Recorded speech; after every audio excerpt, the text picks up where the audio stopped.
Today is Thursday, January 9th, 2025, and this is William Michael, the headmaster of the Classical Liberal Arts Academy.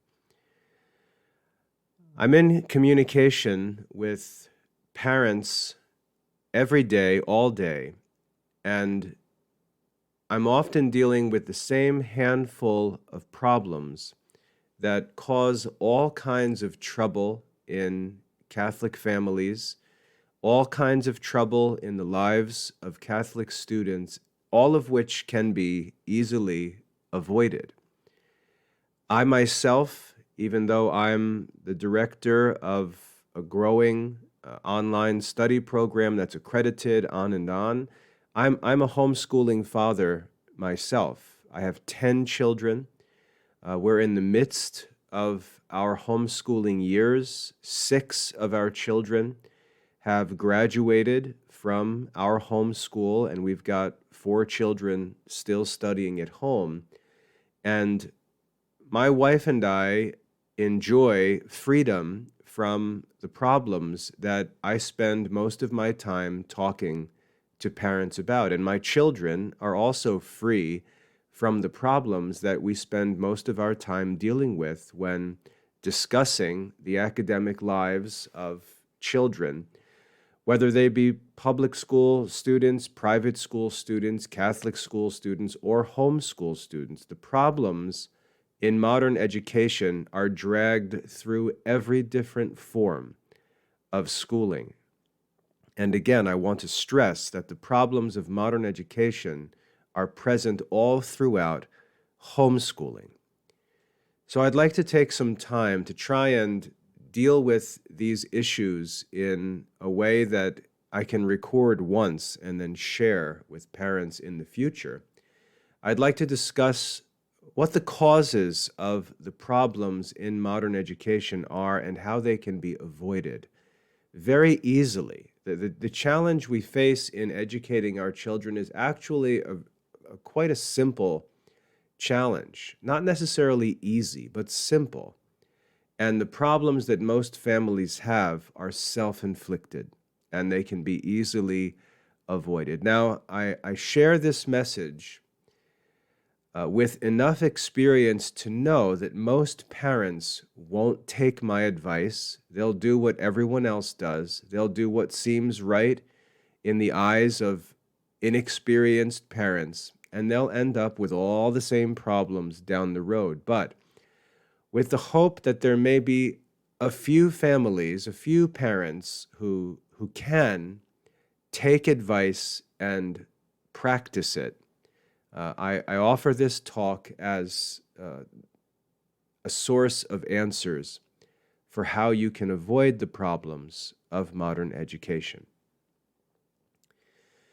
Now, the key problem, I would argue, is that in modern society, we have learned to look at schooling as a source or a solution for a multitude of needs in our children's lives and in our own lives as adults.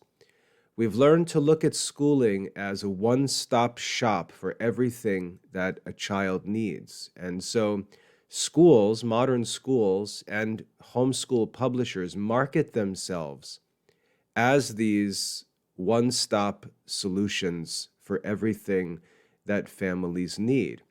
But if we look at what is advertised by schools and by homeschool programs, if we look at what they advertise, we'll find that it actually has very little to do with the real ends of schooling and is focused on all kinds of corollary, supplemental, extracurricular issues that really are no business of schools. And the reason why schools do this is because it's much easier to offer parents all of this supplemental junk in exchange for high tuition than it is to actually do the real work of education. And schools When parents are willing to pay tuition for all of these other activities and services and let the schools off the hook intellectually and vocationally, schools are happy to make that arrangement. They're happy to be daycare centers. They're happy to be organizers of extracurricular activities. They're happy to be sources of social activity, and so on. If schools can be excused from objective intellectual standards and objective, measurable vocational responsibilities, they will happily accept that opportunity to collect tuition to basically do nothing. And parents are to blame because parents allow this to happen in modern schools. Parents, for example, will be concerned that their children make good friends, and they'll turn to schools for that, which is not the responsibility of a school. Parents will be concerned that their children receive good moral influence, and they'll turn to schools for that, when that is really not the role of a school. They'll be concerned about their children's religious formation or spiritual development, and they'll turn to schools for that, when that is really not the responsibility of a school.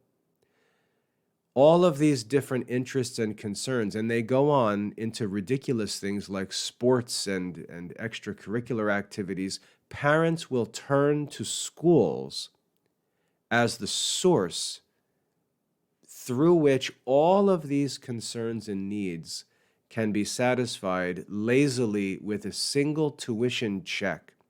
And either the bus comes and picks the kids up and shuttles them off to this fantasy land, or the parents just drop them off and tell themselves that by writing the tuition check and dropping the kid off at school, they have fulfilled all of these different needs in their children's life. And this is just completely false. These different needs that our children have real, natural solutions. They have real sources where we're to seek these things. For example, the development of social life and morals, these sort of things, these are naturally done within the context of family and community life. We have natural relations in our families between grandparents and grandchildren, parents and children, children and siblings, children and their cousins, uncles and aunts, and so on. We've got natural social relations that exist in the family that should be cultivated. And this is the proper context for a child's social life. We also have neighborhoods in which we live, and communities, and these communities extend to the Catholic parish. And we can see that there's a natural, real source of social relations. And these relations come with real-life consequences. They're necessary, they're good, they're natural. And the social relations that develop have morals, moral obligations, moral responsibilities woven all through them. These are real social relations.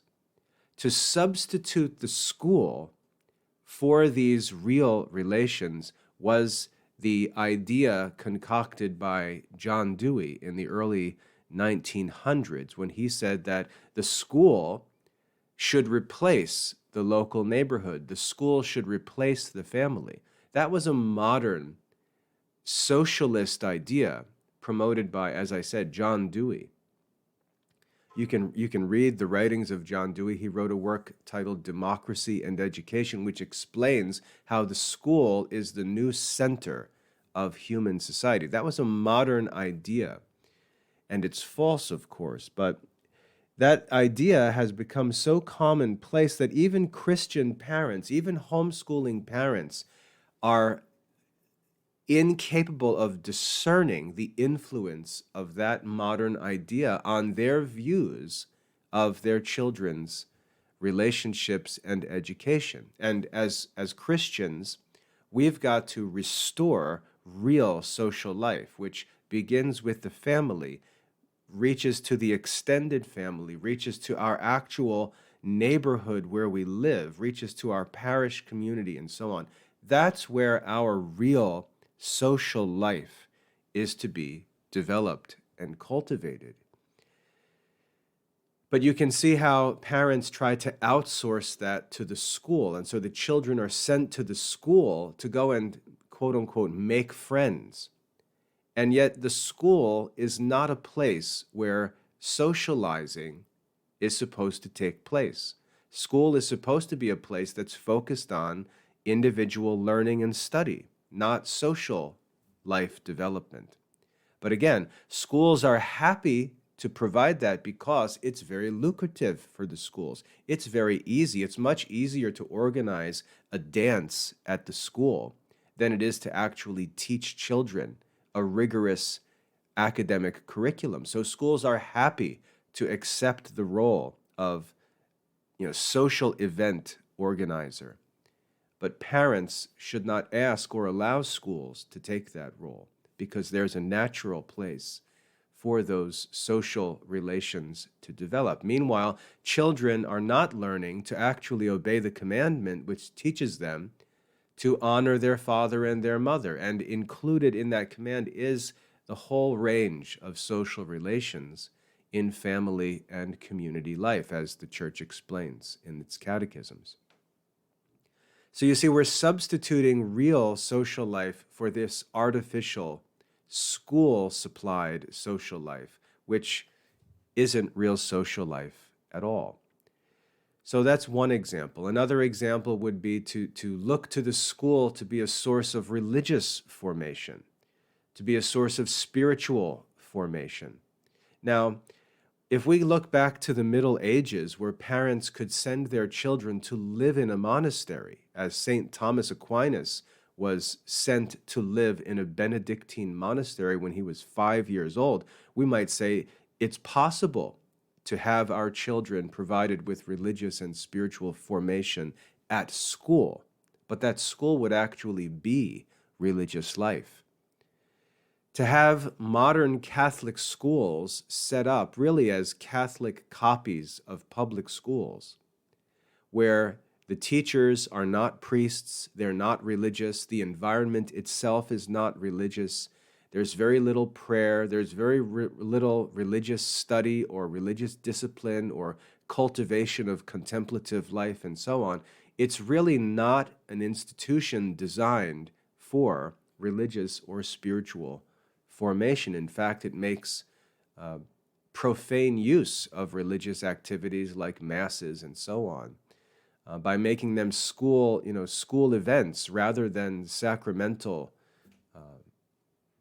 institutions as they actually should be in a holy place, in the sanctuaries of the church.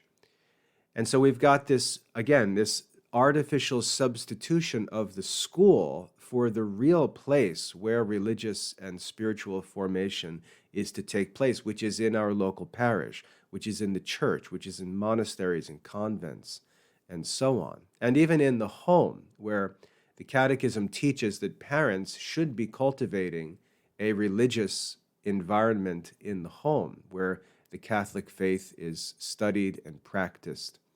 So again, you see schools being used as a substitute for the real religious and spiritual formation that should be taking place in homes and in parishes, in monasteries, convents, and so on.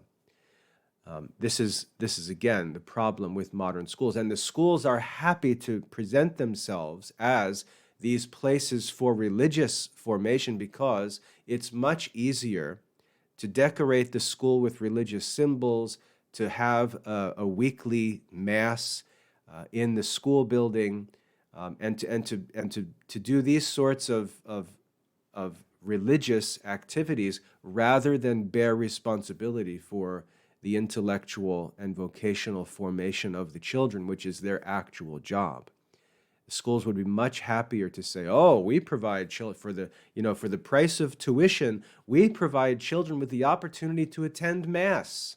No one needs a school to attend Mass. Mass is already available in the local parish. So you see how this substitution of the real work of education for all of these other activities corrupts modern schools. And again, the parents are responsible for allowing this to happen. The third problem is parents with poorly conceived plans for their household economy look to schools as being a source of childcare that allows both parents to work.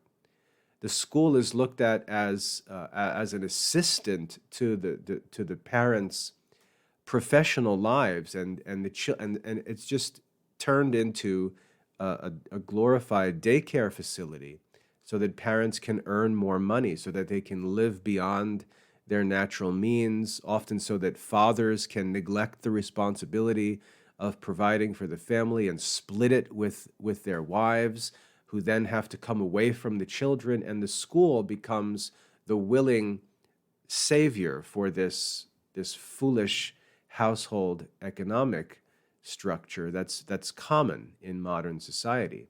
And so the school becomes a daycare service that just pretends to give attention to academic needs. So there's all of these reasons why modern schooling is corrupted. And it's primarily because the schools are used as a substitute for needs that the children have, needs that the parents have, that have other appropriate solutions. But the school is just used as a lazy catch-all for every need in the family life. Parents do this to try to save money. They try to do this because it simplifies things. Just send the kid to the school and you can take care of all of these issues, they say. Whereas there are necessary and natural solutions for these needs that the parents just don't want to deal with. And so the corruption is not present only in the school, it's also in the church and in the family. It's really a larger social problem that manifests itself in problems with education, unsustainable educational programs, unsustainable tuition, ridiculous construction of massive facilities in the name of education that really have nothing to do with education. Meanwhile, real education is completely neglected, and no one cares because they've got all these other bells and whistles going on, and they're all pretending that they're doing something real when in fact they're not. They're doing something that's artificial and ineffective. So anyway, that's the source of the problems in modern education. And we can go on and on about that, complaining about modern society, but that doesn't actually help us to fix anything. And it doesn't matter what anyone else does. It doesn't matter what our society does. It doesn't matter what even what the church is doing, what the clergy does or advises. Doesn't matter what other families or what our neighborhoods are doing. What ultimately matters is what we should be doing. And thankfully, we live in a society, a democratic society, that allows us to educate our own children. The church teaches that parents have the right to make decisions concerning their children's education, explains all of these things, but then doesn't enforce the teaching of the catechism in any way, which is part of the problem. But we as individual Catholic parents have the responsibility of studying truth and wisdom and then practicing it. That's our responsibility. It doesn't matter what others are doing.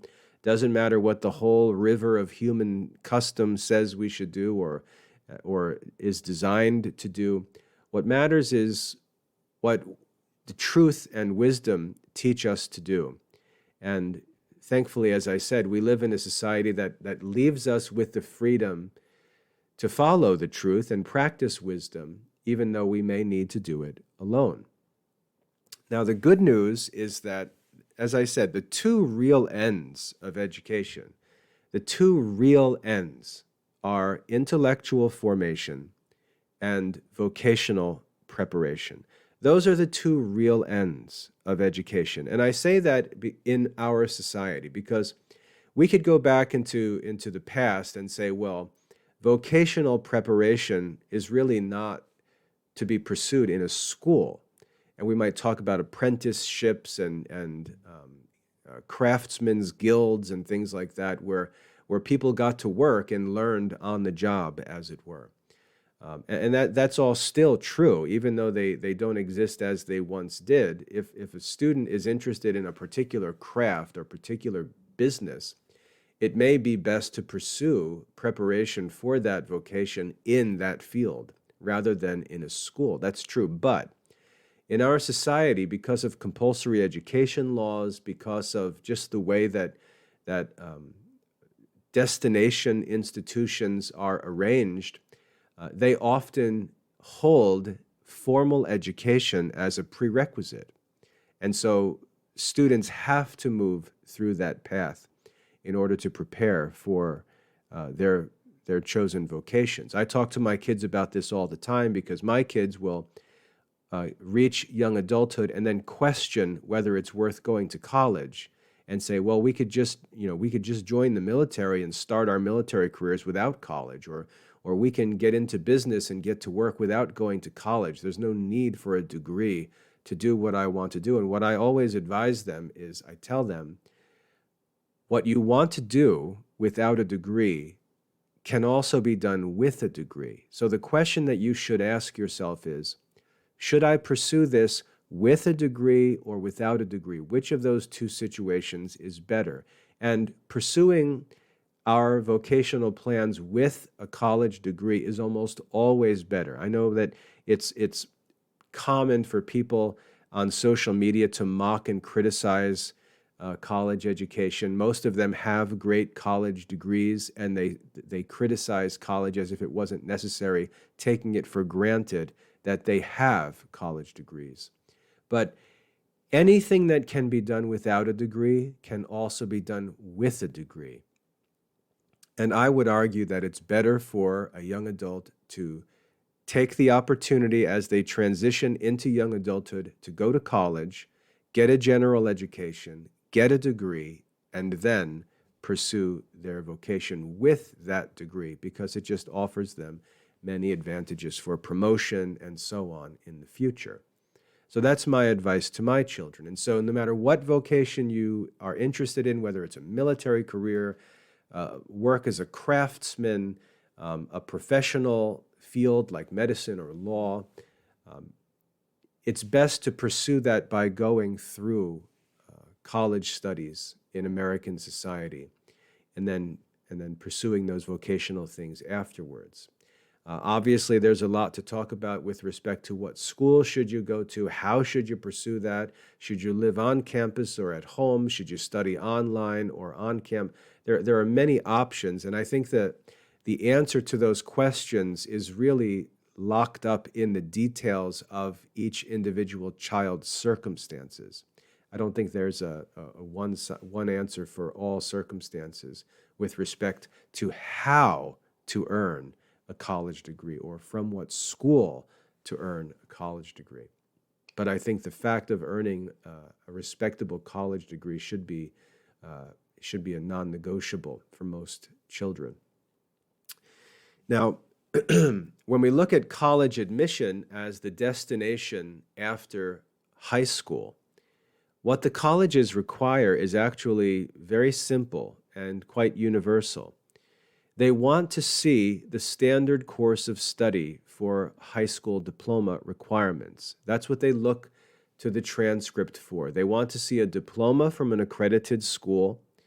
They want to see a transcript, again, from an accredited school if possible, because that, for them, for the admissions staff, that just takes away concerns they have that this isn't some diploma mill or some Mickey Mouse factory generating transcripts for kids who really don't study. The admissions departments don't want to have to investigate every applicant's educational background. And accreditation tells the school that others have already examined the school and have confirmed that good practices in education are being followed. So accredited diplomas and transcripts are very valuable, and college admissions representatives will make that very clear. That doesn't mean they're necessary, but they are preferred because of the certainty that they offer. As shallow as that certainty may be, it's still more than the alternative allows for. So an accredited diploma or transcript is the best way to prepare for applying to college. Now, there's all of this talk in high school circles, even earlier nowadays, because people are just crazy. But there's all this talk in high school circles of what colleges look for, and we talk about, oh, well, they're interested in extracurricular activities. They're interested to see that you're well-rounded. They're interested to see that you're involved in community service. They're interested, and it's like academics is almost left off the list. Whereas if you talk to college admissions representatives, you'll find the opposite. They will say, yeah, sure, we're interested in those other things. We're interested in the full picture of a student's personality and interests and skill sets and so on. But that all is only true after we've established the student's academic qualifications. So it's not true that those are the things the schools look for. They only look to those things after the academic requirements have been found to be satisfied. It's an academic institution, after all. They're concerned with academics. If you go to a college website, to their admissions information pages, they usually have a college profile or an about the college page, quick facts, something like that, where it lists important information about the school's profile. And what you'll see is they advertise the average GPA of students who are admitted, the average class rank of students who are admitted, the average SAT scores of students who are admitted, and so on. Those are the things that the colleges identify by. So a school is not going to accept a student who has a 2.0 GPA in high school because they're really good piano players. That's not how college admission works. They're not going to have their school profiles suffer for the sake of any student. So they look to the academic qualifications first, and then when all of the academic criteria are equal among applicants, then they look for the fuller picture to try and build the best possible student body that they can through their admissions process. But it's not true that they're looking to those things rather than academics. So that's a common myth among schools and parents that try to justify their own lack of academic achievement and say, oh, well, that really is not that important. What really matters is that your child attends our school and participates in our theater program. That's what the colleges are really. That's totally false. Colleges are academic institutions primarily interested in measurable academic achievement of students. If students have great academic achievement, they're almost guaranteed admission to most selective schools. Now, when we talk about the elite institutions, Ivy League schools, elite technical schools like MIT or Caltech, obviously those are going to have separate requirements because all of the students applying will have the similar academic achievements. They'll all be great students, and so they'll look to that fuller picture of the student profile because they'll all be equal academically. So elite students, yeah, we need to talk about other issues, but we've got to have all of the academic achievement established first, or we can't even be considered for admission. When we come down from those elite top-level schools to the second level where we have highly selective universities and colleges, normally a student with a great transcript, with great academic achievement, with measurable academic achievement at an accredited institution, that student's going to be admitted. That academic achievement is going to get a student admitted to a selective college or university. And so all of the craziness about the extracurriculars and all this and that, that's almost always irrelevant for the students whose parents are talking about those things. And so, again, that's one of the sources of the problems in modern schooling, just ignorance and irrational talk about the admissions process, as if a child with a weak transcript, with weak grades, weak academic achievement, is going to gain admission to a highly selective university because he was on a traveling soccer team. That's false. It's an academic institution. Unless the student is one of the greatest, athletes in the world, that extracurricular activity is not going to change the fact that the student is weak academically. And so my point is, what ultimately matters is academic achievement, measurable, documented academic achievement. That is the ultimate factor in preparation for destination institutions that will play an important role in our children's vocational preparation. Academic achievement is the principal thing. It's the principal thing, and it will guarantee admission to good schools so long as it is rigorous, challenging, and the student shows great skill in academics. A strong academic record will guarantee admission to a selective university. All of the other junk is unnecessary. Now, another reason why parents talk about all these other things is they talk about scholarships and paying for college and all this kind of nonsense.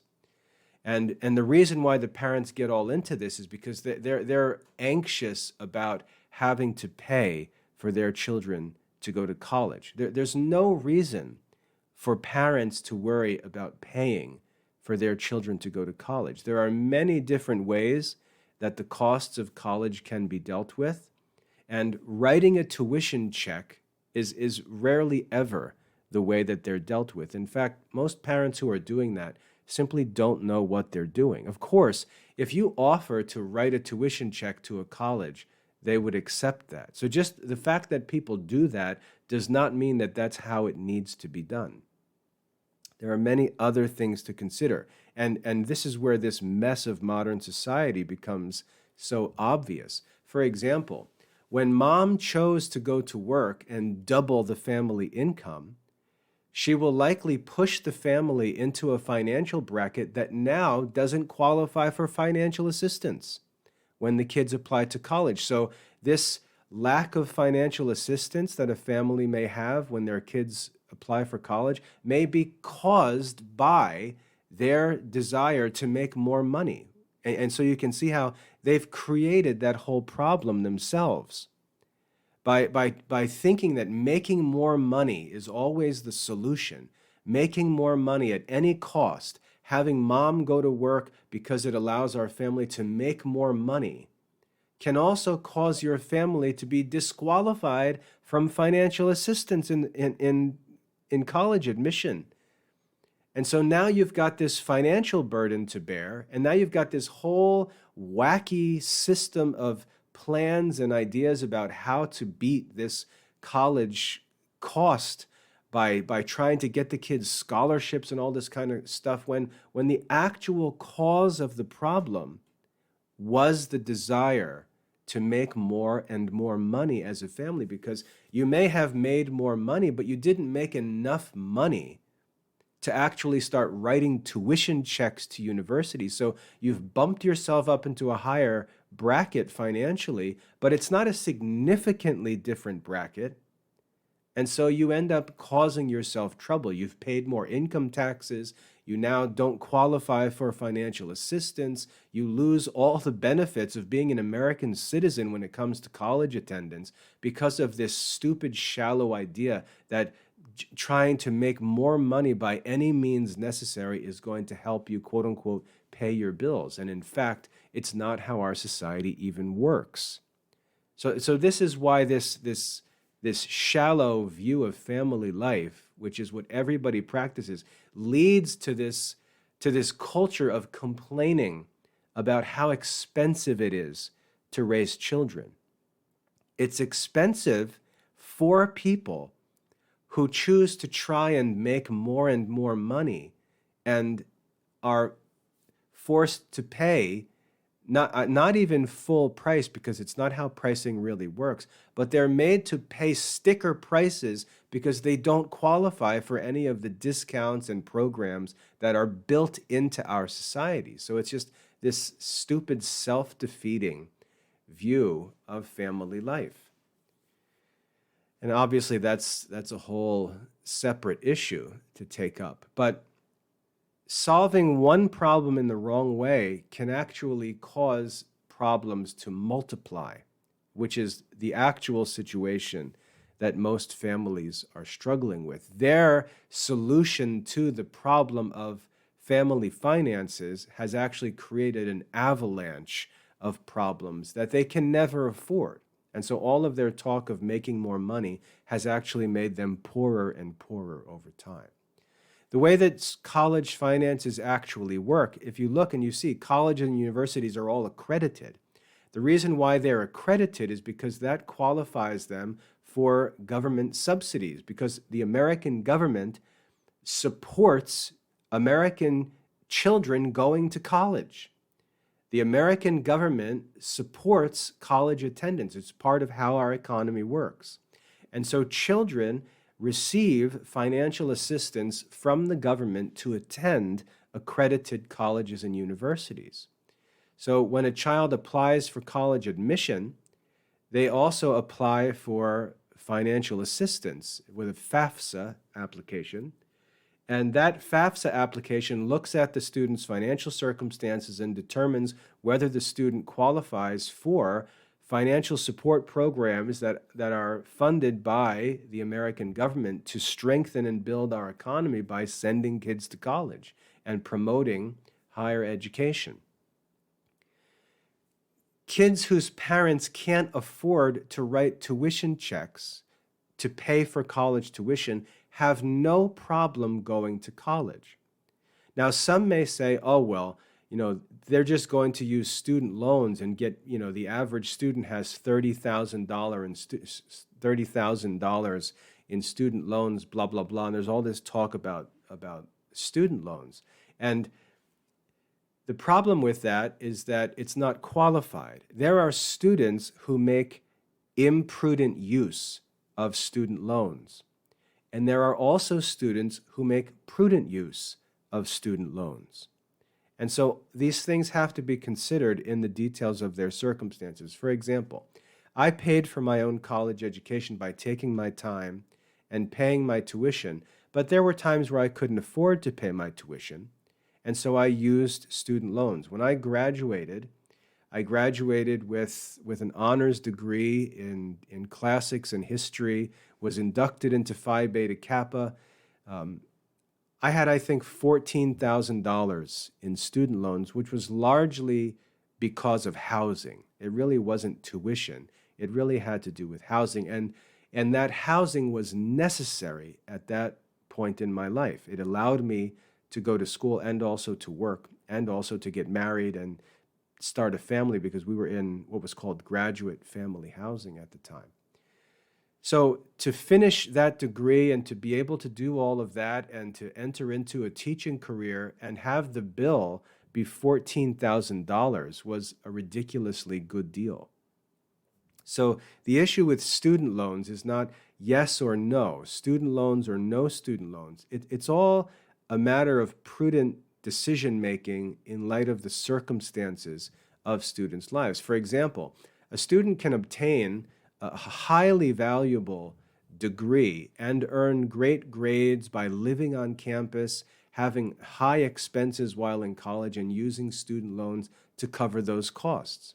Working efficiently to get done quickly, get through college without distraction, get great grades, earn a valuable degree, and move on and have the next 10, 15 years to pay off those student loans. That may be a great financial decision. There may be another student who lives 10 minutes away from the campus of the school he attends who chooses to go and live on campus because he wants to hang out with friends and takes on student debt to support his social life, and that's a terrible use of student loans. So just throwing out these numbers and saying, oh, students have 30,000, without considering the purposes for the loans that are taken is just part of the shallow talk about education. If living on campus and paying for your education with loans allows you to avoid working a part-time job, focusing all of your attention and energy on your studies, earning awards while in college, and earning a valuable degree from a great university, that loan is going to pay itself off. Whereas taking out a loan to fund your social life during 4 years of college, end up with no awards, a pretty unimpressive transcript from an unimpressive school, that student loan is a totally different story. So it's more complex than just this silly political talk that Christians are often guilty of. But anyway, financial concerns are rarely ever a real issue in college admission and attendance, and there are so many ways of funding school. For example, students can join the military. They can join the Army Reserves, serve a 4 to 6 year reserve contract as young adults, which is very simple, and have their tuition paid for by the U.S. military. There are many different ways to do it. No one needs to go and sign up for the basketball team to find a way to pay for college. That's just nonsense wives' tales. That's not how college admission and finances even work. So many of the problems with talk about education, thoughts about education, excuses for neglecting education, they're founded on false statements, false ideas about education. And that's another big problem among parents. They just don't know what they're talking about. When I want information about college admission, I speak to college admissions directors and representatives and get answers from them about what the colleges actually look for and desire. I don't talk to my friends at the coffee shop. I don't talk to people at church. I talk to admissions directors, and I talk to the directors who are at selective universities, and I get their input, and it's almost never what is being said among parents and other Christian people about college and admission and preparation for college and so on.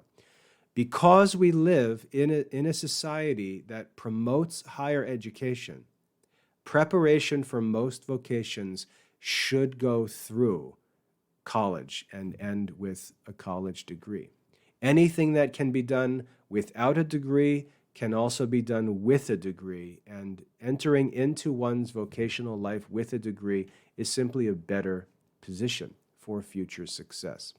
Now, when we think about that, we think about the fact that admission to a selective college or university is important for many different reasons. So, admission to the best possible college or university is important because the best colleges and universities have the greatest resources, all of which become available to us as students. That admission becomes one of the chief goals of one's high school education.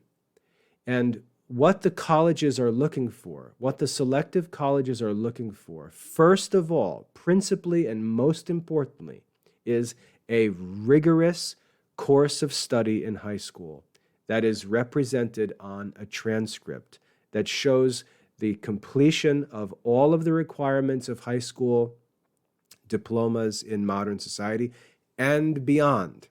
So the question is not, did you complete the diploma requirements? That's assumed. The question is, did you challenge yourself to go beyond the diploma requirements? So for example, a college or a state may say that a high school diploma in our state requires 2 years of science, 3 years of math, 2 years of a foreign language, and so on. And so you can earn a diploma by doing 2 years of science, 2 years of foreign language, 3 years of math, and have your diploma. The problem is that if you then take that diploma and transcript and apply to a selective college or university, they're going to want to know why in 4 years of high school you only took 2 years of science, why you only took 2 years of foreign language, why you only took 3 years of mathematics. And you're going to have to explain why you did only the bare minimum and whether that shows you as being worthy of admission to a selective university. And the answer will be no, you're not worthy of admission to that university because you're obviously not a student who loves to study. You're doing the bare minimum. And so you're going to get denied to a selective university. The universities want to see that you as an individual student pursued the most rigorous courses available to you and that you yourself have an eagerness and interest in learning because they want to find students who are going to make the most profitable use of the university's resources. And obviously, a kid who just checks the boxes of minimum requirements is not that student. Those students go to inferior colleges, which have lower standards. But the selective schools are looking primarily to see whether a student has chosen the most rigorous possible course of study available, because those are the students who are going to make the best use of their resources. Now, when we consider that the colleges are looking at a transcript. No baloney, no talk. They're looking at what has been achieved, what has actually been done. And they're looking at the transcript for that information. They want to see an impressive list of high school level courses on that transcript with high grades. They want to see rigorous studies that were not required for graduation, but which were pursued for their own sake. And they want to see that students do well in those subjects. Now, that means that students have to do more. And this is where we get to the most important point in what I want to talk about. Students have to do more. They have to get more lessons done. They have to get more courses complete. They have to study more courses, enroll in more courses, and so on. And so the key to this preparation of a transcript for admission to a selective college, a most selective college, the key is that the school has to make those studies available as efficiently as possible so that they can actually be completed by the student. The method of study becomes important. Not just the subjects, but the method of study becomes important because it has to be efficient. We can't waste time. We've got to get these lessons finished. We've got to study and move forward efficiently. And that's where, again, modern parents and modern schools and modern students fail. Because here's what happens. Inexperienced parents with fussy children who don't like to study start complaining. They complain that this lesson is too hard. They complain that this textbook is difficult to study. They start complaining and getting wrapped up in all of these modern fads. Oh, my child's learning style requires videos, requires live teachers, requires therapy sessions, requires manipulatives and visuals and illustrations and active projects and class trips and activities and so on and so on and so on. And they think they're so clever with all of this talk about all of these gimmicks and methods of learning, all of these highly expensive, inefficient, unsustainable methods. And they do this at the beginning of their studies, and they do this in the minimum requirements available in high school. And then they think that they're so smart because they're talking all the talk, using all the jargon. They've got all of these different methods and materials and resources involved, all these different professional experts, therapists, gurus involved in their children's education. They're driving all over the place, going to different offices and different therapists. All of this activity, they think they're so smart, but what they're ignoring is the fact that they're not making any progress. They're not completing courses. They're not completing subjects in a way that will allow them to get to more advanced studies. And so all of this talk about the learning methods and all of this multiplying activities, oh, look at me, I'm so clever. Look at this interesting activity I invented to help my children study fractions. Look at how we buy pizzas and we have them all cut into different slice numbers, and oh, we're so clever. You're taking days to study concepts that require minutes in an efficient study program. And the reality is that if your child actually needs that kind of crazy supplemental teaching and all of that extra time and attention and resource, your child is not going to make progress, and he's not going to be admitted to a selective college or university. So the question is, what are you actually accomplishing? What are you actually accomplishing by all that? You're not actually thinking of what the end is going to be. You're just wrapped up in all of this crazy talk about modern educational methods and strategies and projects and crafts and activities and therapists, and you're ignoring the actual goal in schooling, which is to accomplish as much as possible, as efficiently as possible. And so when you come to the Classical Liberal Arts Academy and I say, look, we offer children the most rigorous transcript available anywhere, but we want students to learn to study texts and complete assessments with no nonsense. Study the text, complete the assignment, complete the quizzes, demonstrate knowledge of the content, and move on, because there is so much that needs to be done. We can't waste time playing games with parents who want to start lesson 1 and start inventing activities, or think of how fun it would be to take a class trip so they can learn about American. There's no time for that nonsense. There's no time for that nonsense, and it serves no purpose in the child's life. It really makes no sense.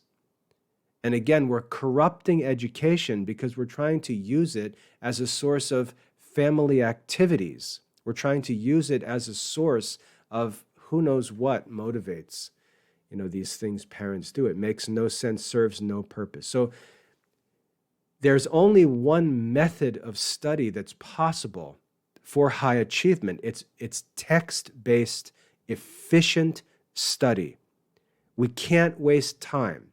And I tell parents this all the time, because homeschool parents will contact me saying, oh, Tommy doesn't like this book because it's black and white and it's boring, and he has a hard time reading on the screen, and are there video lessons available? Are there These parents are looking for entertainment. They're not thinking about the ends of education. They're not thinking about the fact that little Tommy is sitting there in a chair with his arms crossed as if he's already achieved success in the world, dictating what he's going to do and what he likes. And the parent, rather than acting like the experienced adult in the room, is acting like some sort of servant to the child who has no idea what he's talking about and has no right to start making demands about how he's going to learn, what resources he'll accept and not accept. What that child is doing is actually disqualifying himself from admission to a selective college or university. He's disqualifying himself from having an impressive transcript for studies. And what the parents should be doing is communicating that to the child really ignoring the child because they're the parents and telling the child what he needs to do, and then finding ways to motivate the child to do what needs to be done in the way that it needs to be done. So in the Classical Liberal Arts Academy, we're making it possible for children to attain high levels of achievement in academics by presenting them with an efficient system of study that's very affordable, very efficient, very simple, and it's not accidental. It's not like we don't understand how to make lessons complicated and multiply all kinds of activities with videos and illustrations and all kinds of... It doesn't take a genius to understand how to make things complicated.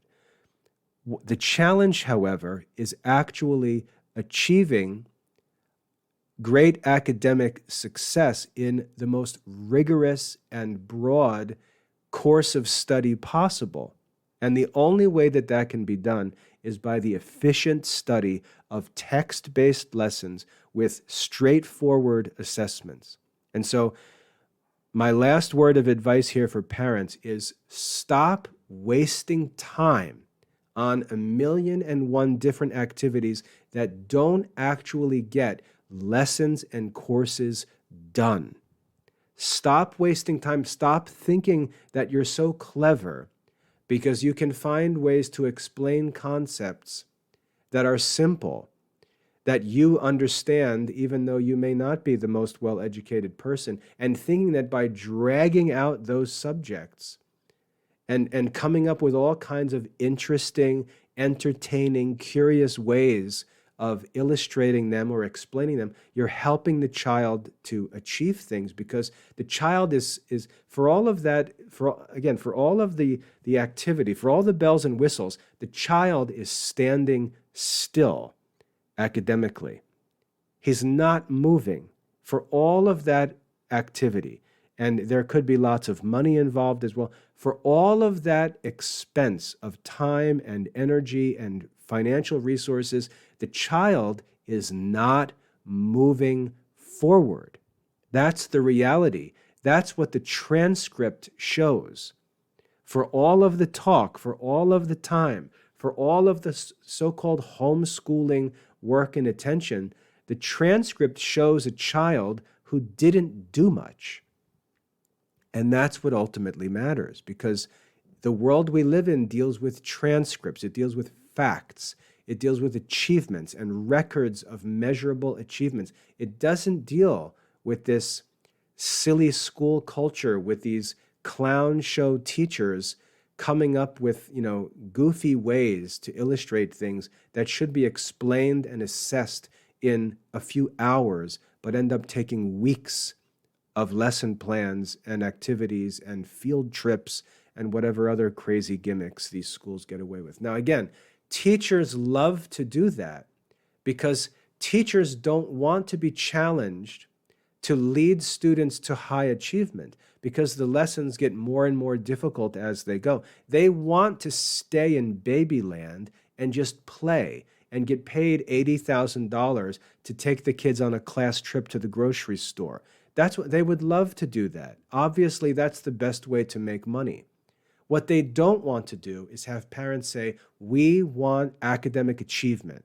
We want the most rigorous course of study possible. We don't want teachers making $80,000 a year to teach our kids about fractions in a middle school level math program. We want teachers teaching our kids calculus.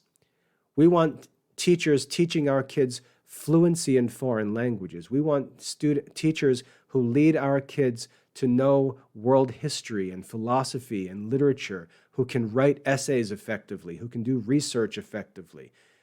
We want teachers who work. We want our children to have impressive, rich transcripts of academic achievement. We don't want these clowns getting paid full-time to entertain our kids so they can win Teacher of the Year awards.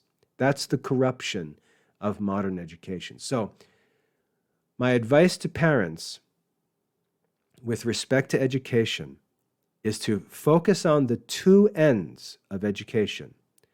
the two ends of education, which are intellectual formation, which comes through a true curriculum, which we offer in the Classical Liberal Arts Academy, intellectual formation and vocational preparation. And it doesn't mean vocational preparation, in Little House on the Prairie or in the medieval Europe. It means vocational preparation in 21st century America. Vocational preparation largely means college preparation, and the purpose of college is to obtain the most impressive, most reputable degree possible. And so that's going to require admission to a highly selective university, and the highly selective universities are looking for transcripts that show achievement in the most rigorous programs of study available. And the only way to create such a transcript is to enroll in a program that makes such studies available and does so in an efficient way. And as parents, to focus on leading your children to study text lessons and complete assessments, period. It's got to be efficient and simple. If you start getting into fads, you're just standing still. It's got to be efficient. You've got to be task-oriented. Get the next task done. Get the next task done. Parents ask me, well, how much time should we? No, get the next task done. Help your child get the next task done. Task after task after task after task, multiplied by thousands and thousands and thousands of tasks over years and years of their time studying. It has to be efficient. There has to be high achievement. Or for all of your talk and for all of your gossip about education, you're just accomplishing minimum requirements and spending most of your time standing still academically. It's got to be efficient. And the child should be motivated by that achievement. And you've got to teach the child to be motivated by that achievement. So that is my advice for parents. That is advice that actually works. That is advice that is actually true. It's not popular in modern society where school is like Disney World, and we're trying to entertain all of these foolish, disobedient children who are lazy and irresponsible, and parents want to act like children so they can avoid conflict and not have to actually discipline their children or motivate them because they don't want to waste money by offering rewards to their children. It's a lazy society that's working backwards and has institutions upside down, serving no real purpose. The only solution for education is to focus on high academic achievement in the most efficient means possible. And you've got to find a school that allows you to do that. And the Classical Liberal Arts Academy is specifically designed for that purpose, which is why we do things the way we do them. I hope that's helpful. God bless.